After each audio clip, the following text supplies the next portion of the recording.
Coucou, salut à toi. Écoute, pour pouvoir progresser, il te faut avoir un numéro 2. Ce numéro 2 là te permettra de pouvoir mieux progresser, de pouvoir avancer plus rapidement que la moyenne des managers.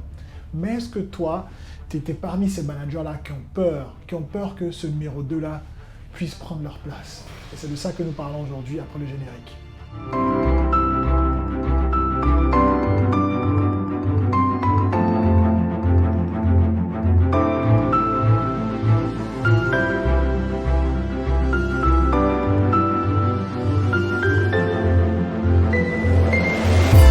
Salut à toi, c'est reparti pour une nouvelle vidéo. Si tu es nouveau ici, je suis Cédric et bienvenue sur la chaîne Les Secrets du Management. Alors, sur cette chaîne, je parle de mon expérience de manager.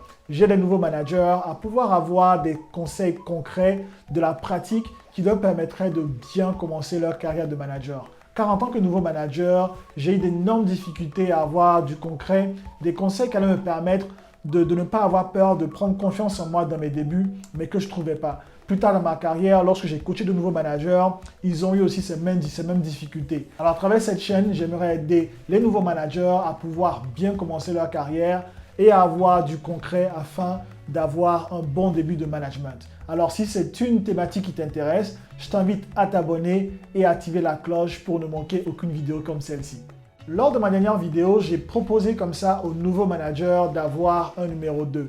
Celui-là qui leur permettrait de pouvoir progresser plus rapidement que la moyenne des managers. Alors si tu n'as pas écouté cette vidéo, si tu n'as pas encore regardé, je laisse là le lien juste pour toi en haut pour que tu puisses aller voir cette vidéo.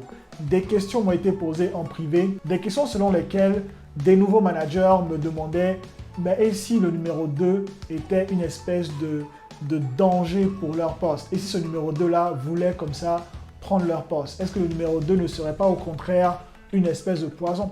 Du coup, tu te sens menacé parce qu'une autre personne peut faire ton boulot et selon ces personnes-là, leur poste de manager serait menacé, surtout qu'elles sont nouvelles. Lors de ma dernière vidéo, j'ai expliqué comment est-ce qu'il fallait choisir son numéro 2, donc les qualités, qu'est-ce qu'il fallait chercher et comment maintenir le numéro 2 intéressé. Alors pour les personnes qui se posent des questions, pour ces personnes-là qui ont peur que le numéro 2 puisse leur prendre leur poste, je vais d'abord commencer par dire que ce n'est pas la bonne mentalité à avoir. En tant que manager, il ne faut pas avoir cette mentalité de personne qui pense que le poste est un poste à vie. Tout poste en management est passager et tous les managers qui s'agrippent à un poste sont ces managers-là qui, 1, n'évoluent pas ou 2, perdent leur position. Parce que lorsqu'on a peur de perdre son poste, c'est là que nous le perdons. C'est là que nous enlevons la valeur à ce poste-là. Selon moi, la bonne attitude à avoir en tant que manager est de se dire qu'un poste, il est passager. Un poste, on l'a pendant un bon bout de temps et ensuite, on veut passer à autre chose. Si tu as ce genre de mentalité, ça te permettra de progresser plus rapidement. Et c'est ça qui est la clé du management. Selon moi, c'est le genre de mentalité à avoir. Il faut te dire que ton poste de manager est un poste passager. C'est un poste dans lequel tu vas rester en fonction des pays, genre 2 ans, 3 ans, 4 ans, voire 5 ans, ça dépend des pays. Mais il faut te dire que le poste ne t'appartient pas. Tu es là pour un moment, tu es là pour apprendre et que bientôt tu vas passer à autre chose. Alors tu veux commencer à préparer une autre personne lorsque tu vas commencer toi-même à préparer ta progression en entreprise. J'ai quelques conseils pour toi pour te permettre de faire en sorte que ce numéro 2 là puisse être à ta position au bon moment. Parce qu'après tout, je comprends que tu puisses avoir peur que ce numéro 2 là puisse prendre ta position. Mais si tu travailles de manière méthodique, tu vas voir que ce numéro 2 là sera au contraire cette personne sur laquelle tu pourras t'appuyer afin de pouvoir te développer. Alors, l'un des conseils que je peux te donner, c'est de t'assurer d'abord de maîtriser tes tâches avant de songer à un numéro 2. Lors de la dernière vidéo, j'ai préconisé comme ça aux nouveaux managers de ne pas y songer dès le départ, mais plus tard en carrière. Pour moi, le plus important, c'est de se dire déjà en tête que lorsqu'on commence un nouveau boulot, on l'apprend de sorte à pouvoir se permettre de l'apprendre à quelqu'un d'autre. Nombreux sont les managers qui apprennent donc leurs tâches et après se trouvent coincés parce qu'ils n'arrivent pas à passer leurs tâches à quelqu'un d'autre. Alors pour moi, c'est très important dès le début de votre carrière de manager, de ta carrière de manager, que tu puisses déjà songer à apprendre tes tâches de manière à pouvoir les faire apprendre à quelqu'un d'autre. Quand tu seras dans cette mentalité, ça te permettra d'apprendre d'une certaine manière où tu vas pouvoir passer donc tes connaissances à quelqu'un d'autre. Et cela sera plus facile pour toi quand le moment sera opportun, quand le moment sera venu pour toi de permettre à une autre personne d'émerger. Alors la maîtrise de tes tâches est super importante. Parce que si tu ne maîtrises pas tes tâches, du coup, lorsque tu vas vouloir apprendre tes tâches à cette personne-là, c'est le numéro 2, le numéro 2 saura que tu ne maîtrises pas tes tâches. Et là, ce n'est pas une bonne image que tu vas donner. Aussi, il faudra avoir un plan de développement. Parce que si tu songes à avoir un numéro 2, il faut maintenir ce numéro 2-là intéressé. Donc, il faut avoir une espèce de développement de feuille de route, une espèce de développement étape par étape.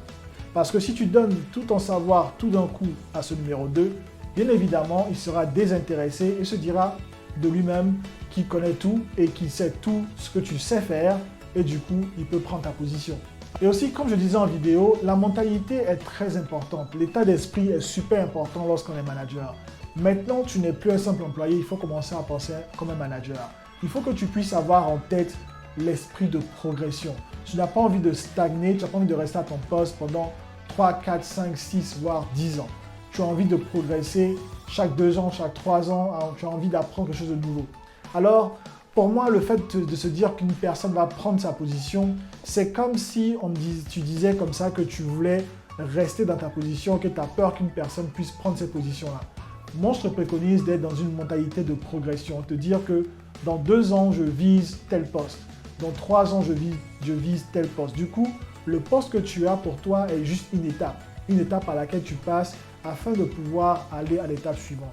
Aussi, selon moi, ce numéro 2 là doit être cette personne-là qui va un peu te mettre le feu aux fesses. Parce que lorsqu'il n'y a pas de personne qui est prête à prendre notre position, on a tendance à être confortable dans notre position, ainsi de suite. Alors que si tu as un numéro 2, une personne qui est en train d'apprendre ta position, du coup, tu sauras qu'il y a un numéro 2, voire 2 numéros 2 qui sont prêts à prendre ta position si jamais tu déconnes. Alors, avant de passer au point suivant, j'aimerais juste te dire que j'ai écrit un e-book qui se lit très rapidement sur 15 conseils qui, selon moi, sont très essentiels à savoir lorsqu'on devient manager. Ce sont 15 conseils que j'aurais tant voulu savoir quand j'ai commencé ma carrière de manager. Si je savais cela, j'allais éviter beaucoup d'erreurs, j'allais éviter de me casser le nez. Alors, ces conseils-là sont pour toi. Ces conseils te permettront de savoir, en tant que nouveau manager, quels sont les points sur lesquels tu dois te focaliser. Quels sont les angles qui sont importants? Comment est-ce que tu pourras bien impressionner ton manager ou ta nouvelle compagnie lorsque tu vas commencer? Quels sont les points critiques lorsqu'on devient manager? Si tu n'es pas encore manager, ça te permettra de te préparer, de savoir comment est-ce que les managers réfléchissent, comment est-ce que, en tant que manager, on doit penser afin de pouvoir mener à bien notre mission. Alors, je t'invite à le télécharger. Je laisse le lien pour toi en description. Télécharge-le, je suis sûr qu'il va t'aider dans ta nouvelle carrière de manager. Le numéro 2 doit être celui-là qui va te libérer du temps.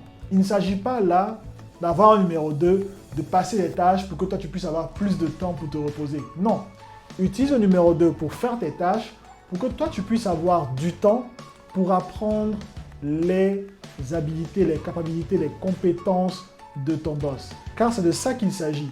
Ici, tu as envie d'avoir des numéros 2 qui te permettront de te libérer du temps pour que toi, tu puisses te focaliser sur les compétences de ton boss. Parce que tu as envie de passer à cette position supérieure. Tu as envie d'avoir le temps d'apprendre quelque chose de plus. Parce qu'avec tes tâches, tu n'auras pas le temps de le faire.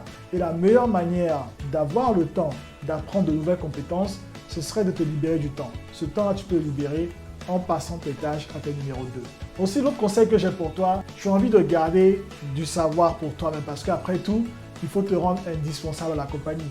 Alors, je ne suis pas en train de dire non plus qu'il faut passer tout ton savoir à ton numéro 2.